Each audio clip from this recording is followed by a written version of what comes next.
Here are 6 reasons why your concrete candle jar might have cracked and how to hopefully fix it forever. Too much water in your mix. Hi, my name is Jake Catalano. Shrinkage is a main cause of cracking. As concrete hardens and dries, it shrinks. This is due to the evaporation of mixing water. Adding too much water to your concrete mixture will increase its porosity, make it weak and prone to cracks because the extra water that is involved in the hydration process forces the concrete to shrink more than it should. How do you fix it? Make sure you only add the allowable amount of water in your mixture. Know your cement mix to water formula well and make sure you don't exceed that amount. Temperature. Both hot and cold temperatures cause cracking. High temperatures expand the concrete and low temperatures contract the concrete. When your concrete candle jar is drying and the temperature it's drying in is not optimal, you will find that your concrete candle jar will either expand or contract too quickly and more than it normally should, which will ultimately cause your concrete candle jar to crack. How do you fix it? Make sure you are letting your concrete jar dry in optimal temperatures. If you feel nice and cool, your concrete jar feels nice and cool.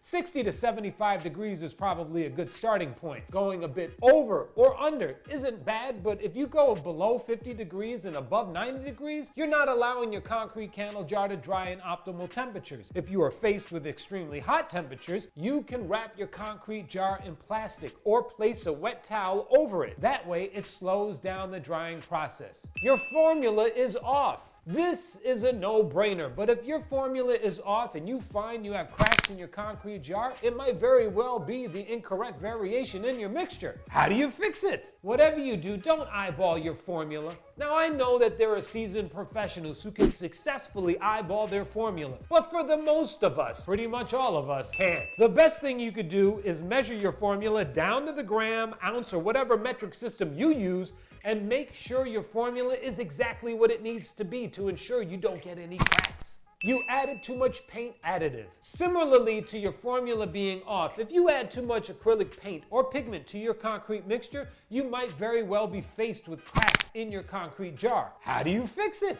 There is a limit to how much paint or pigment you can add to your mixture. Most concrete pigments allow up to 5%. Some 10, but read the instructions to be sure. So I usually add up to 5%, but most of the time I add less. If you are adding more than 5%, you are changing the formula and possibly weakening the integrity of the concrete jar. In addition, being that acrylic paint is so thick, you will need to either stir your mixture really well or dilute it a bit because the thickness of that paint will get lodged in between your concrete, which could ultimately affect the integrity as well. Insufficient curing. When concrete is not cured properly, its strength, durability, and abrasive resistance, the ability of the concrete jar to handle all of our physical rough testing, gets compromised.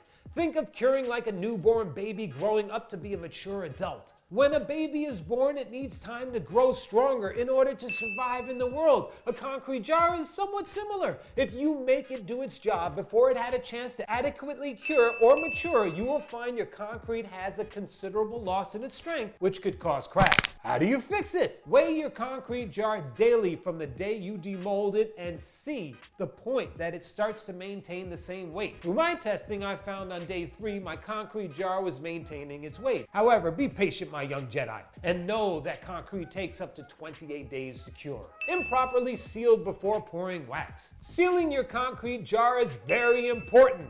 Not sealing it properly leaves it prone to the high temperatures of candle wax and the flame, which could cause cracks. In addition, if you seal your jar too quickly because you didn't let your concrete jar cure, you might find that the excess water in the concrete wants to push its way outward, causing bubbling in your sealant. How do you fix it? Like I said above, make sure you allow your concrete to cure properly, but let's assume you already did that. Then, you'll want to make sure your concrete jar is sealed properly. I seal my jars 2 times, but some like to add a 3rd layer of protection to make sure they got the entire jar. If you really want to know if it's covered thoroughly, add water to your sealed jar. If you see dark or wet areas in your concrete, you missed a spot. Now, I hope you understand that for the large majority of the time, the tips above will help you out greatly. But no matter how perfect you are with everything you do, concrete is a very moody product. Sometimes it cracks because it cracks,